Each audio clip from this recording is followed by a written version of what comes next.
Avant, quand ils écrivaient des chansons et des opéras et tout ça, c'était pas rien comme tu mourrais. Et les chanteurs y allaient comme personne.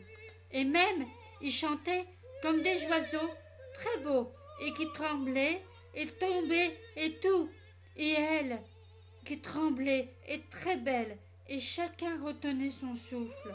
Et la voilà dans la lumière spéciale, avec ses nénés et tout ça. Et chacun la regardait et chacun a pleuré. Et dans le cœur, toute cette peine pour la pauvre dame, la pauvre dame qui meurt si bien. Et si je pouvais grandir un jour, je serais l'un de ces chanteurs très tristes. Et je ferais la mort. Et tout le monde applaudirait. Et les félicitations. Et dans tout ce chant, si les gens entendaient, ils prendraient un morceau de la beauté. C'est très important, un morceau de beauté dans la musique. Ça, je l'ai compris.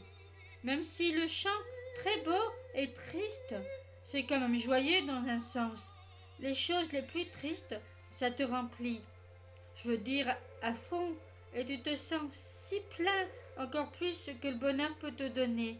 Et toute cette histoire est très belle, aussi belle que mourir. Ça aurait un sens. Et je chanterais la mort. Et les gens m'aimeraient. Et je chanterais la mort. Et puis les gens viendraient me prendre. Et je chanterais la mort. Et il y aurait un très joli morceau de la beauté dans le monde. Et je chanterais la mort aussi libre qu'un tout petit oiseau flottant vers le ciel. J'avais jamais entendu chanter comme ça, sauf quand le docteur Beston a amené les cassettes. Même si les autres enfants aiment des trucs comme Texac et tout ça, il y a même une petite fille qui a une cassette de Texac. Et tout ce qu'elle fait, c'est d'écouter cette musique. Et elle n'entend même pas, parce qu'elle est dans le coma. Et alors, Texac lui ont fait une cassette qui dit « Salut, c'est Robbie ». Et ce n'allait pas mieux. Et je dis pas étonnant, puisqu'elle écoute. Non, moi j'écoute de la vraie musique. C'est tellement triste. C'est sur la mort. Et ça te met au clair avec les choses. J'ai toujours été de travers depuis ma naissance. Ça veut dire que j'écris mal et que je parle pas bien. Et je suis attardée comme les enfants, pas comme les autres. Mais pourquoi? C'est un mystère sans réponse. Mais maman a dit qu'à ma naissance, c'était nuit noire. Et il pleuvait et le tonnerre avec ça. Et tous les chats et les chiens et les trucs étaient sous les tables. Et le vent sifflait partout. Et tout était affreux. Mais je m'en fichais parce que j'étais à l'hôpital et que maman m'embrassait. Et quand elle a regardé ma figure, elle a remarqué qu'elle était toute ronde. Et tout le monde est venu me regarder la figure. Et ils ont rigolé. et ils ont dit face de cuillère. Parce qu'ils m'ont regardé et ma figure était ronde comme une cuillère. Et que quand tu regardes dans une cuillère, tu vois ta tête comme la mienne.